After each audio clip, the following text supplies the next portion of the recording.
வணக்கங்களுடன் இன்றைய முக்கிய செய்திகள். நாடாளுமன்ற பட்ஜெட் கூட்டத்தொடரின் 2வது அமர்வு இன்று தொடங்கிய நிலையில் தொகுதி மறுவரையறை, மும்மொழிக் கொள்கை என்ற பெயரில் இந்தி திணிப்பு, தேசிய கல்விக் கொள்கை ஆகியவற்றுக்கு திமுக உள்ளிட்ட தமிழ்நாட்டின் இந்தியா கூட்டணி கட்சி உறுப்பினர்கள் கடும் கண்டனம் தெரிவித்தனர். அப்போது பேசிய ஒன்றிய கல்வி அமைச்சர் தர்மேந்திர பிரதான் தமிழ்நாட்டு மக்களை நாகரிகம் இல்லாதவர்கள் என்று அவமதித்து பேசினார். இதற்கு திமுக உள்ளிட்ட இந்தியா கூட்டணி கட்சிகளின் கடும் எதிர்ப்பு காரணமாக தனது கருத்தை தர்மேந்திர பிரதான் திரும்ப பெற்றுள்ளார். தமிழ்நாட்டின் மொழியோடும் உரிமையோடும் விளையாடுவது நீர் பூத்த நெருப்பை விசிறி விடுவதற்கு சமம் என்று உதயநிதி ஸ்டாலின் தெரிவித்துள்ளார். சென்னை பல்கலைக்கழகத்தில் கிறிஸ்தவத்தை பரப்புவது தொடர்பான சொற்பொழிவு நடத்தும் விவகாரம் சர்ச்சையானதால் அங்கு நிகழ்ச்சி ரத்து செய்யப்பட்டது. குமரி மாவட்டத்தில் நீலோடி முதல் ஆரோக்கியபுரம் வரை கடலோர பகுதிகளில் பேரலை ஏற்படும் வாய்ப்பு உள்ளதாக இந்திய கடல் தகவல் மையம் எச்சரிக்கை விடுத்துள்ளது. இன்று முதல் நாளை இரவு வரை 14 முதல் 18 வினாடிகளுக்கு ஒரு முறை 1 முதல் 1.3 மீட்டர் உயரம் கொண்ட பேரலைகள் உருவாகலாம் என்ற தகவல் தெரிவிக்கப்பட்டுள்ளது. மத்திய அமைச்சர் தர்மேந்திர பிரதானை கண்டித்து திமுக இன்று தேனி மற்றும் போடியில் நடத்திய உருவபொம்மை எரிப்பு போராட்டத்தில் கட்சி நிர்வாகிகள் 2 மீது தீப்பற்றியது. பள்ளி மாணவன் மீது சாதிய கொலைவெறி தாக்குதல் குறித்து திருமாவளவன் கண்டனம் தெரிவித்துள்ளார். அருப்புக்கோட்டை அருகே டேங்கர் மீது லாரி மோதி விபத்துக்குள்ளானதில் வால்வு உடைந்து கேஸ் கசிந்ததால் பரபரப்பு ஏற்பட்டது. 160 ஆண்டுகள் பழமை வாய்ந்த சென்னை ஜார்ஜ் டவுன் பதிவு அலுவலகம் ரூபாய் 9,85,00,000 புதுப்பித்து அமைச்சர்கள் திறந்து வைத்தனர். சாதி வெறி ஆட்டங்களை தமிழக அரசு கட்டுப்படுத்த வேண்டும் என்று தொல் திருமாவளவன் எம்பி வலியுறுத்தியுள்ளார். தமிழகத்தில் குட்கா பொருட்கள் விற்பனை மற்றும் கிடங்குகளில் அவற்றை வைத்திருப்பதற்கு தடை விதிக்கப்பட்டது. இந்த நிலையில் குட்கா வழக்கில் அதிமுக முன்னாள் அமைச்சர்களுக்கு குற்றப்பத்திரிகை நகல் வழங்கப்பட்டுள்ளது. பன்னீர்செல்வம் அணியின் ஆதரவாளர் வைத்தியலிங்கத்தை சசிகலா மற்றும் அவரின் சகோதரர் திவாகரன் மற்றும் டிடிவி தினகரன் ஆகியோர் சந்தித்து பேசினர். மதுரையில் மத நல்லிணக்க பேரணிக்கு காவல்துறை அனுமதி மறுக்கப்பட்ட நிலையில் மத நல்லிணக்கம் தொடர்பான திமுக அரசின் சாயம் வெளுக்கிறது என்று தமிழக வெற்றிக் கழகம் விமர்சித்துள்ளது.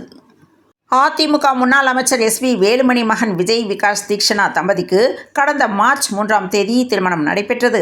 இந்த நிகழ்ச்சியில் பாஜக நிர்வாகிகள், சினிமா பிரபலங்கள் உள்ளிட்ட பலர் கலந்து கொண்டனர். ஆனால் அதிமுக பொதுச் செயலாளர் எடப்பாடி பழனிசாமி கலந்து கொள்ளவில்லை. வேலுமணி பாஜகவுடன் நெருக்கமாக இருப்பதால் தான் எடப்பாடி பழனிசாமி திருமண நிகழ்வில் கலந்து கொள்ளவில்லை என்ற தகவல் வெளியானது. தமிழ் பண்பாட்டின் தொன்மை மற்றும் செழுமையை பறைசாற்றும் விதமாக கோவை ஈஷாவில் கடந்த 3 வருடங்களாக தமிழ் தெம்பு திருவிழா கொண்டாடப்பட்டு வருகிறது. இந்த ஆண்டு விழா கடந்த மாதம் 27ஆம் தேதி துவங்கி கோலாகலமாகவும் மிக பிரம்மாண்டமாகவும் நடைபெற்றது. கமுதியில் சாலையில் கிடந்த 4.5 பவுன் தங்க நெக்லஸை போலீசிடம் ஒப்படைத்த தொழிலாளர்களை அனைவரும் பாராட்டினர். கரூரில் அரசு கல்லூரியில் படிக்கும் மாணவி பட்டப்பகலில் கடத்தப்பட்ட சம்பவம் அதிர்ச்சியை ஏற்படுத்தியுள்ளது. பேருந்திலிருந்து இறங்கி சக மாணவிகளுடன் கல்லூரிக்கு நடந்து சென்றபோது மர்ம நபர்கள் ஆம்னி வேனில் வந்து மாணவியை கடத்தியுள்ளனர். இதுகுறித்து சக மாணவிகள் மற்றும் அங்கிருந்த பொதுமக்கள் அளித்த தகவலின் பேரில் சம்பவ இடத்திற்கு சென்ற போலீசார் விசாரணை நடத்தி வருகின்றனர்.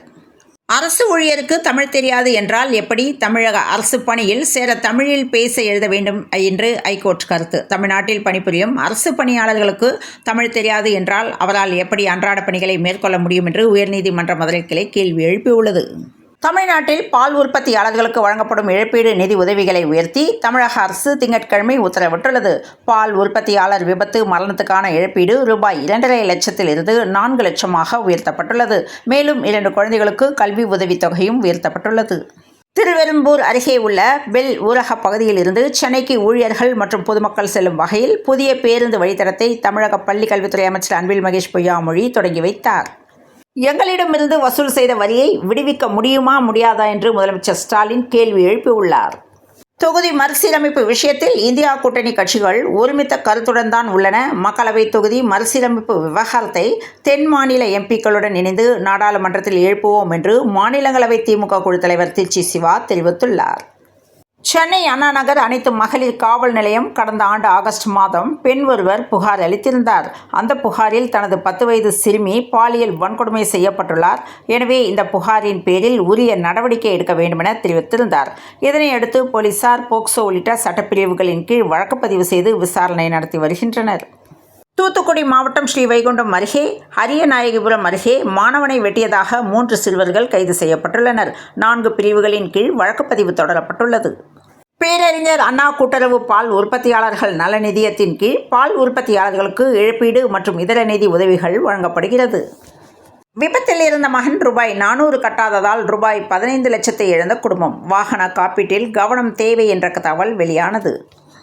பாமக வெளியிட்டுள்ள இந்த பொதுநிழல் நிதிநிலை அறிக்கையில் மொத்தம் 109 தலைப்புகளில் 359 யோசனைகள் அரசுக்கும் பொதுமக்களுக்கும் பயனுள்ளதாக அமையும்படி உருவாக்கப்பட்டுள்ளது. உலக மகளிர் தினத்தை முன்னிட்டு தமிழக வெற்றிக் கழகம் மாதவரம் தொகுதி மகளிர் அணி சார்பாக மாதவரம் முனுசாமி நகர் புண்ணியம்மன் மேடு பகுதியில் அன்னதானம் மற்றும் நலத்திட்ட உதவிகள் நடைபெற்றது. திமுக ஆட்சியை மாற்ற வேண்டும் என்பதே நடிகர் விஜயின் லட்சியம், ஆசை என்று திருச்சியில் திருநாவுக்கரசர் பேசியுள்ளார். தேனியை சேர்ந்த ஜெயக்குமார் என்பவர் 2022ஆம் ஆண்டு தாக்கல் செய்த மனுவில் மின்சார உற்பத்தி கழகத்தில் இளநிலை உதவியாளராக தான் வேலை பார்த்து வந்ததாகவும் தமிழ் மொழி தெரியாத காரணத்தால் தன்னை பணியிலிருந்து நிறுத்தி வைத்ததாகவும் குறிப்பிட்டிருந்தார். மேலும் தன்னை மீண்டும் பணியில் சேர்க்க உத்தரவிட வேண்டும் என்றும் கோரிக்கை விடுத்திருந்தார். இந்த மனுவை விசாரித்த தனி நீதிபதி தமிழ்நாடு அரசு பணியில் கண்டிப்பாக தமிழ் மொழி பேசவும் எழுதவும் தெரிந்திருக்க வேண்டும் என்று மதுரை கோர்ட்டு தீர்ப்பளித்துள்ளது. கள்ளக்குறிச்சி மாவட்டம் சங்கராபுரம் அதன் சுற்றுவட்டார பகுதிகளில் கடந்த சில நாட்களாக இருசக்கர வாகன கொலை சம்பவங்கள் அதிகமாக நடைபெற்று வருவதாக புகார் வந்துள்ளது.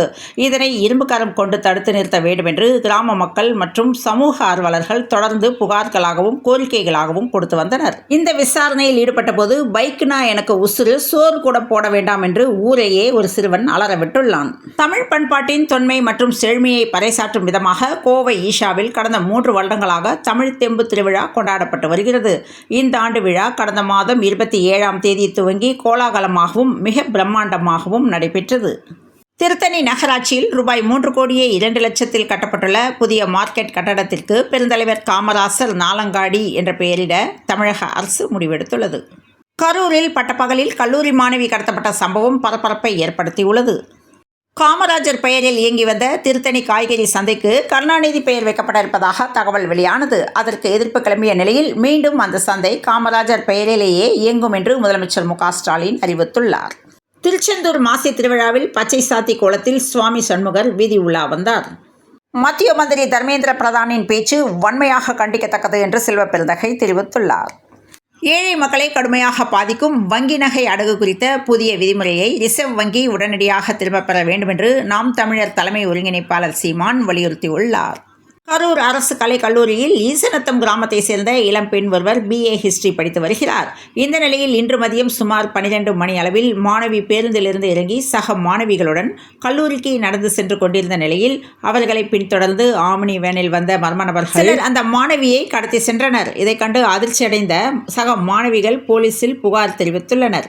திருப்பத்தூர் மாவட்டம் வாணியம்பாடி அடுத்த திருமாஞ்சோலை பகுதியை சேர்ந்தவர் சின்னத்தம்பி, வயது 55. இவர் சவுண்ட் சர்வீஸ் மற்றும் பந்தல் அமைக்கும் தொழில் செய்து வருகிறார். இவரது நண்பர் குணத்தூர் பகுதியை சேர்ந்தவர் ராமன், வயது 35. சிங்கப்பூரில் வேலை செய்து வந்தார். கடந்த 4 நாட்களுக்கு முன்பு ஊருக்கு வந்துள்ளார். கொடூர விபத்தால் பறிப்போன இந்த 2 உயிர்கள் நிற்காமல் சென்ற காரை போலீசார் தீவிரமாக தேடி வருகின்றனர். நாடாளுமன்றத்தில் மொழியை வைத்து மீண்டும் ஒருமுறை அரசியல் செய்துள்ளனர் என்று எல் முருகன் விமர்சனம் செய்துள்ளார். மதுரை மாவட்டம் மேலூர் ஸ்டார் நகர் பகுதியை சேர்ந்தவர்கள் மாணிக்கம், சாய்லட்சுமி, வயது 60 தம்பதியர். இன்று அதிகாலை மாணிக்கம் நடைபயிற்சிக்காக வீட்டை விட்டு வெளியே சென்றுள்ள நிலையில் அந்த நேரத்தில் அவரது மனைவி சாய்லட்சுமி மட்டும் வீட்டில் தனியாக இருந்துள்ளார். அப்போது வீட்டிற்குள் வந்த மர்ம நபர்கள் வீட்டில் தனியாக இருந்த பெண்ணை தாக்கி 8 பவுன் தங்கச்சங்கிலியை பறித்து சென்றனர். சென்னை போரூர் ஏரியில் மீனவர்கள் சிலர் வழக்கம் போல மீன்பிடித்துக் கொண்டிருந்தனர். அப்பொழுது மீன்பிடிப்பதற்காக வீசப்பட்ட வலையில் பெரிய அளவிலான பொருள் ஒன்று சிக்கியது. சிக்கிய பொருள் என்னவென்று மீனவர்கள் தேடிய நிலையில் மீனுக்கு வீசிய வலையில் அழுகிய நிலையில் சடலம் ஒன்று சிக்கிய சம்பவம் சென்னை போரூர் பகுதியில் பரபரப்பை ஏற்படுத்தி இருக்கிறது. ஒரு நாள் தொப்பி அணிந்து வேடம் போடுபவன் நானல்ல என்று நாம் தமிழர் கட்சி ஒருங்கிணைப்பாளர் சீமான் தெரிவித்துள்ளார். IAS தேர்வுகளில் பின்னடைவு, தமிழ்நாட்டின் தரமற்ற கல்விதான் காரணமா என்ற கேள்வி எழும்பிய நிலையில் அண்ணாமலை சொல்வது சரியா என்ற கேள்வி எழும்பியுள்ளது. கன்னட திரையுலகில் முன்னணி நடிகையான ரன்யா ராவ் தங்க கடத்தல் வழக்கில் வருவாய் புலனாய்வு இயக்குநரகம் அதிகாரிகளால் பெங்களூருவில் கைது செய்யப்பட்டு தற்போது 14 நாட்கள் நீதிமன்ற காவலில் உள்ளார். அவரது வீட்டில் மேலும் தங்கம் பறிமுதல் செய்யப்பட்டிருப்பது பேசு பொருளானது. நடிகை ரன்யாவிடமிருந்து மொத்தம் 17 கோடி ரூபாய் மதிப்புள்ள தங்கம், ரொக்கப்பணம் பறிமுதல் செய்யப்பட்டுள்ளது. தொடையில் ஒட்டி வைத்து தங்க கட்டிகளை அவர் கடத்தி வந்ததாக அதிகாரிகள் தெரிவித்துள்ளனர். பீகாரில் நகைக்கடையில் புகுந்து துப்பாக்கி முனையில் ரூபாய் 25 கோடி மதிப்புள்ள நகைகள் கொள்ளை போனது. மேலும் 2 கைது செய்யப்பட்டுள்ளனர். துபாயில் ஒருநாள் போட்டிகளில் இருந்து ஓய்வு பெறப் போவதில்லை என கேப்டன் ரோஹித் சர்மா தெரிவித்துள்ளார். மகளிர் பிரீமியர் லீக் தொடரில் குஜராத்தை மும்பை வீழ்த்தியது. கராச்சியில் சாம்பியன்ஸ் டிராபி பரிசளிப்பு நிகழ்ச்சியில் பங்கேற்காதது ஏன் என பாகிஸ்தான் கிரிக்கெட் போர்டுக்கு அக்தர் கேள்வி எழுப்பியுள்ளார். சாம்பியன்ஸ் டிராபி இறுதிப் போட்டியில் நியூசிலாந்தை வீழ்த்தி 12 ஆண்டுகளுக்கு பிறகு இந்தியா சாம்பியன் பட்டத்தை வென்றுள்ளது. ரவீந்திர ஜடேஜா 49 ஓவரின் கடைசி பந்தில் பவுண்டரி அடித்து இந்திய அணி வெற்றி இலக்கை எட்ட உதவினார்.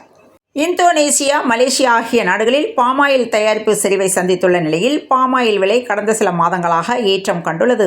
இதன் எதிரொலியாக சோப்பு தயாரிப்பு பாதிக்கப்பட்டுள்ளது. சோப்பு விலையை உயர்த்த முன்னணி சோப்பு தயாரிப்பு நிறுவனங்கள் தீர்மானித்துள்ளன. சென்னையில் இன்று 22 கேரட் ஆபரண தங்கத்தின் விலை ஒரு சவரன் 64,400 ரூபாய்க்கும் 1 கிராம் 8,050 ரூபாய்க்கும் விற்பனையானது.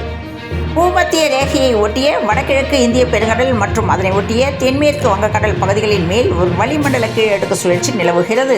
இதன் காரணமாக நாளை கன்னியாகுமரி, திருநெல்வேலி, தென்காசி மற்றும் தூத்துக்குடி மாவட்டங்களில் ஓரிரு இடங்களில் கனம் முதல் மிக கனமழையும், விருதுநகர், சிவகங்கை, மயிலாடுதுறை, தஞ்சாவூர், திருவாரூர், நாகப்பட்டினம், புதுக்கோட்டை மற்றும் ராமநாதபுரம் மாவட்டங்களில் ஓரிரு இடங்களிலும், காரைக்கால் பகுதிகளிலும் கனமழை பெய்ய வாய்ப்புள்ளதாக சென்னை வானிலை ஆய்வு மையத்தால் தகவல் தெரிவிக்கப்பட்டிருந்தது. இந்நிலையில் தூத்துக்குடி மாவட்டத்திற்கு நாளை கனமழைக்கான ஆரஞ்சு எச்சரிக்கை விடப்பட்டுள்ளதால் தாழ்வான பகுதிகளில் உள்ள மக்கள் பாதுகாப்பான இடங்களுக்கு செல்ல மாவட்ட கலெக்டர் இளம் பகவத் அறிவுறுத்தியுள்ளார். தொடர்ந்து இணைந்திருங்கள் பிரபாஸ் கதமம் செய்திகளுடன். மீண்டும் மற்றொரு செய்தியில் சந்திப்போம். நன்றி, வணக்கம்.